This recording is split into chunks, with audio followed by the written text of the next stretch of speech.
আসসালামু আলাইকুম, ওয়েলকাম করছি রিয়াসাত আজিম ভিন্ন ধর্ম মতাদর্শী যারা শুনছেন সবার প্রতি আন্তরিক কৃতজ্ঞতা। রাত পোহালেই বাংলাদেশের নতুন সিরিজ নিউজিল্যান্ডের বিপক্ষে, এবং নিউজিল্যান্ডের বিপক্ষে নিউজিল্যান্ডের বলা হচ্ছে যে এটা বি বা সি ক্যাটাগরির টিম, কারণ মূল ক্রিকেটার যারা 50 ওভার্স ক্রিকেটে খেলেন তাদের একটা বড় অংশ they are very much busy with the IPL and the PSL. So নিউজিল্যান্ডের দ্বিতীয় বা তৃতীয় সারির যেই দলটা এসেছে সেটার বিপক্ষে বাংলাদেশ পূর্ণ শক্তি নিয়ে হোম অফ ক্রিকেটে মিরপুর শেরেবাংলা স্টেডিয়ামে নামার অপেক্ষায় রয়েছে। তপ্ত রৌদ্রের মধ্যে ম্যাচ হবে এবং যতটা সম্ভব এনার্জি সেভিং এর জন্য ম্যাচ শুরু হবে 11টায়, যেটা ডে নাইট ছিল, দুপুর 2টায় শুরু হওয়ার কথা ছিল, এবং সন্ধ্যা 7টা 7:30টার মধ্যে সেই ম্যাচ শেষ হয়ে যাবে। বাংলাদেশের 11 নিয়ে যথেষ্ট ডিসকাশনস রয়েছে, এবং যে স্কোয়াডটা দেওয়া হয়েছে সেই স্কোয়াড গাজী আশরাফ হোসেন লিপুর স্কোয়াড, ওই 15 সদস্যের মেম্বারকেই আসলে হাবিবুল বাশার সুমন এবং তার টিম চুজ করেছে।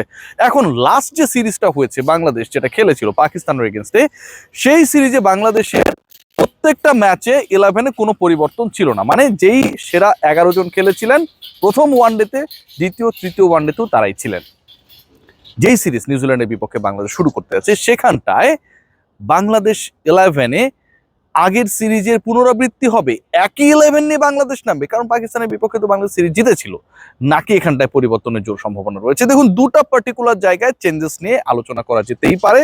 সেই জায়গাটা কোথায়? সেই জায়গাটা কি ওপেনিং নিয়ে একটা বড় আলোচনা রয়েছে। সৌম্য সরকার, যিনি সবশেষ পাকিস্তান সিরিজের আগের সিরিজে উইন্ডিজের বিপক্ষে তিনি টপ রান স্কোরার ছিলেন, দুই দলের মধ্যে সর্বোচ্চ রান স্কোরার ছিলেন, একটা 91 মেরেছিলেন।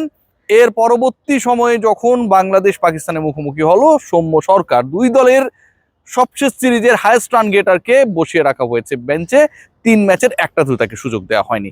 আমার কাছে খুব আনফেয়ার মনে হয়েছে। কে কি মনে করলো, কে কি ভাবলো, এটাতে কোনো কিছু আসে যায় না। এখন সেই সৌম্য সরকার আবারও তিনি 15 সদস্যের দলে রয়েছেন, আগের সিরিজে একটা ম্যাচও পান নেই। তিনি কি ইমরুল কায়েস হতে যাচ্ছেন কিনা, যে ভালো করার পরেও আসলে একটা সময় এমন দেখা গেছে যে ইমরুলকে খেলানো হতো না, এটা নিয়ে অনেক ধরনের বৈরিতা, অনেক ধরনের রোষ ছিল। সৌম্য সরকার কি আপকামিং সিরিজে ইমরুল কায়েস হয়েই থাকবেন, নাকি তিনি ওই যে একটা সিরিজে ভালো করার পর টপ রানস গেটার হওয়ার পর পরে ব্রেকে পড়লেন, আবার তাকে ফেরানো হবে? This is very valid question, কারণ সবশেষ যে প্রস্তুতি ম্যাচ হয়েছিল সেখানটায় সৌম্য অর্ধশতক মেরেছিলেন। এই প্রশ্নের উত্তর খুঁজতে গিয়ে উত্তরটা হচ্ছে যে আসলে Soumya Sarkar kind of unlucky to have his that place যেখানটায় তিনি রান করেছেন। ওপেনিং এর ওই জায়গাটায় সৌম্যকে খেলানোর বা সৌম্যকে চুজ করার চান্সেস ইজ ভেরি লো। তার মানে সাইফ এবং তার পার্টনার হিসেবে ইনফর্ম তানজিদ হাসান তামিমকেই দেখা যাবে ওপেনিং এ, এবং এই দুজনই হচ্ছে বাংলাদেশের আপকামিং ম্যাচের দুজন ওপেনার। দেখুন, সাইফকে নিয়ে যদি কথা বলতে হয়, সবচেয়ে সিরিজে খুব বাজে ব্যাটিং করেছিলেন। খুব বাজে বলতে হচ্ছে 3 ম্যাচে 52 রান করেছিলেন, এবং লাস্ট ম্যাচে 36 করেছিলেন, তার আগের ম্যাচে 4 করেছিলেন, তার আগের ম্যাচে 12 রান করেছিলেন। সো যদি ইন্টারন্যাশনাল পারফরমেন্স যদি কাউন্ট করা হয় তাহলে লাস্ট সিরিজটা খারাপ গেছে সাইফের। আবার তার আগের যে সিরিজটা ছিল উইন্ডিজের এগেন্সটে, সেখানটা আবার লাস্ট ম্যাচে কিন্তু তিনি ভালো করেছেন, 80 অর একটা রান স্কোর করেছিলেন। তো সাইফ হাসানকে আমার কাছে যতটুকু ইনফরমেশন রয়েছে, সৌম্য সরকারের পরিবর্তে বা সৌম্য সরকারকে চুজ না করে বরং তানজিদ হাসান তামিমের পার্টনার হিসেবে পরের ম্যাচে, পরের সিরিজের প্রথম ম্যাচে দেখা যেতে পারে। What about number 3? এটা নিয়ে খুব বেশি আলোচনার সুযোগ নেই। নাম্বার 3 মানে 3 নাম্বার পজিশনটায় যিনি ব্যাট করবেন বা যাকে খেলানো হবে, তিনি তো আপনারা সবাই জানেন, আমাদের নাজমুল হোসেন শান্ত। বাট নাজমুল হোসেন শান্তকে নিয়েও আলোচনার যথেষ্ট জায়গা রয়েছে। নাজমুল হোসেন শান্তকে নিয়ে আলোচনার জায়গাটা এটা না যে নাজমুল হোসেন শান্ত ওই পজিশনের জন্য ক্যাপাবেল না, নাজমুল হোসেন শান্ত ভালো করতে পারবেন না, সেটা না। বরং নাজমুল শান্তকে নিয়ে আলোচনা পয়েন্ট যেখানটায়, সেটা হচ্ছে আনলাকিলি নাজমুল হোসেন শান্ত লাস্ট 12টা ইনিংসে, নাম্বার 3-র কথা বলছি, খুব একটা সুবিধাজনক স্কোর করতে পারেননি। He made no half centuries. Last 12টা ইনিংসে তিনি একটা ম্যাচেও হাফ সেঞ্চুরি করতে পারেনি 2025-এর ফেব্রুয়ারির পর থেকে, অর্থাৎ প্রায় 15 মাস থেকে 50s-এর দেখা পাচ্ছেন না নাজমুল হোসেন শান্ত 50 ওভার্স ক্রিকেটে। সবশেষ যে সিরিজটা হয়েছে সেখানটাও 27-0-27, মানে আশাব্যঞ্জক স্কোর যতটুকু নাম্বার 3 থেকে আমরা এক্সপেক্ট করছিলাম সেটা কিন্তু আসে নাই। নাজমুল হোসেন শান্তর জন্য আমার কাছে মনে হয় এটা ফর্মে কামব্যাক করার জন্য একটা বড় মৌকা। Number 3 Najmul Hossain Shanto, vice captain of the ODI side.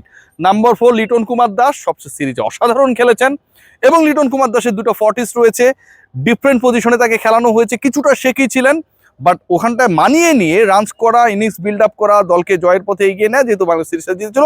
Liton had a very good knock. Number 5 আমার কাছে মনে হয় যে এই জায়গাটায় যিনি ব্যাটটা করবেন বা যিনি খেলছেন তার পারফরমেন্সটা অসাধারণ। তাওহিদ হৃদয়, তাওহিদ হৃদয়কে নিয়ে অনেক আলোচনা হয়, তাওহিদ হৃদয়কে নিয়ে অনেক সমালোচনাও হয়েছে, বাট ওয়ান ডেতে তাওহিদ হৃদয় আমার কাছে মনে হয় যে বাংলাদেশের একটা ম্যাসিভ ব্যাটার। লাস্ট যে 10টা ইনিংস রয়েছে তার মধ্যে 4টায় 50 মেরেছেন, এবং এই 50 মারার ক্ষেত্রে একটা ইন্টারেস্টিং ব্যাপার রয়েছে। এই 4টা 50, 3টা আবার 51 এবং একটা 48 নট আউট। মানে আপনি লাস্ট 10 ইনিংসের মধ্যে আপনি 4টা 50 করেছেন, একটা 48। So Towhid Hridoy according to the performance, form, consistency আমার কাছে মনে হয় বাংলাদেশ ন্যাশনাল টিমের এই মুহূর্তে সবচেয়ে আস্থার জায়গা, and he will be number 5। Number 6 নিয়ে একটা বড় প্রশ্ন। আমি কেন বললাম যে Soumya Sarkar is not going to get his favourite position at the opening? Soumya সরকারকে কি আপনি নাম্বার 6-এর ওই জায়গাটায় খেলাবেন? বাংলাদেশে ফিনিশিং রোল নিয়ে অনেক আলোচনা রয়েছে। নাম্বার 4-এ আপনি যদি লিটন কুমার দাসকে টপ থেকে নিজে মাঝখানে খেলাতে পারেন, আপনি যদি নাজমুল হোসেন শান্তকে বিভিন্ন জায়গায় খেলিয়ে আবার নাম্বার 3-তে কামব্যাক করাতে পারেন, বিভিন্ন সময় মেহেদী হাসান মিরাজকে বিভিন্ন পজিশনে খেলানোর পর আবার তাকে লোয়ার মিডলে বা ওই টেল এন্ডারের উপরের জায়গাটায় রিস্টাবলিশ করতে পারেন, why not you should give the place to Soumya Sarkar, giving the role him, যেখানটায় তিনি আলটিমেটলি ফিনিশিংয়ের রোলটা প্লে করবেন। আমার কাছে মনে হয় যে সৌম্য সরকারের জন্য নাম্বার 6 একটা টেস্ট কেস হইতে পারে। নাম্বার 6-এর টেস্ট কেসে আমরা মুশফিকুর রহিমকেও দেখেছিলাম, যখন হাতুরু সিং তাকে বাদ দিয়ে দিচ্ছিলেন, Tamim Iqbal was the captain, career বাঁচানোর জন্য হলেও তার নতুন একটা পজিশন ক্রিয়েট করা হয়েছিল ওই সময়টায়।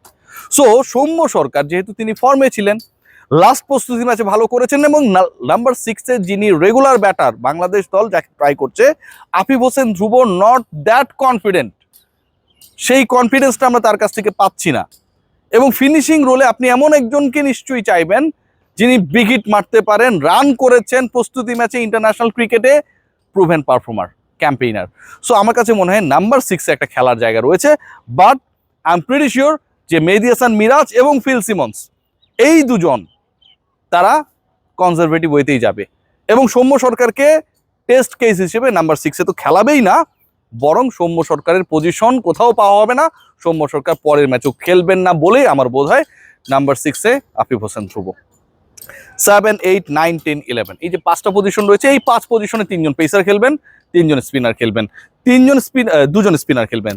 এখন এই 2 স্পিনারের তো একজন মেহেদী হাসান মিরাজ, আরেকটা কে? রিশাদ হোসেন ও Tanvir. I would go for Tanvir. রিশাদের আমার কাছে মনে হয় 50 ওভার্স ক্রিকেটে আরেকটু ধাতস্থ হবার সুযোগ রয়েছে, এবং এই মুহূর্তে এই সিরিজটায় কোনো ধরনের ভুল করার সুযোগ নেই। আমি শুরুতেই বলছিলাম যে this is going to be the B or C team of New Zealand, তাদের পূর্ণ শক্তির দল না। সো আপনার টার্গেটই থাকবে যে আগামী 3টা ওয়ানডেতে আপনি যেন ফুল পয়েন্টস পান, ওই যে রেটিং র্যাঙ্কিং বাড়ানোর জন্য যেটা দরকার, এবং আপনার 9th পজিশনটা যেন 8-এর দিকে এগিয়ে যায়।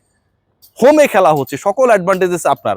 সেখানটায় আপনার যদি একজন বোলার 10 ওভার বল করতে হবে, নট লাইক দ্য 4 ওভার্স, খারাপ করে, 5 ওভারের পরবর্তী বা 4-5টা ওভার যদি খারাপ যায়, কোনো কারণে কোনো আগ্রাসী ব্যাটারের সামনে পড়ে, রিশাদ হোসেনের পিএসএল ভালো যায় নাই, সবশেষ ইন্টারন্যাশনাল সিরিজ বাংলাদেশের হয়ে তিনি যেটা খেলেছেন, প্রত্যেকটা ম্যাচেই সুযোগ পেয়েছিলেন, সেটাও খুব একটা আশাব্যঞ্জক ছিল না। So I would go for Tanvir. Tanvir ইসলামকে বাঁহাতি orthodox, Mehedi Hasan Miraz off break, এই দুজনের কম্বিনেশনটা আমার কাছে মনে হয় is going to be the best combination spin department. আর 3জন পেসার নিয়ে যে আলোচনাটা আমরা করবো, এটা আসলে খুব বেশি ডিসকাশনের প্রয়োজন পড়ে না। 1 number Mustafiz, 2 number Taskin, 3 number কে হতে পারে? আমার choice Nahid Rana. Let's see what happen. Bangladesh দলের জন্য নতুন সিরিজ, নতুন অপেক্ষা। দল জিতলে এই যে আশপাশের গুমট পরিবেশ সবকিছু ঠিকঠাক হয়ে যাবে। Take care.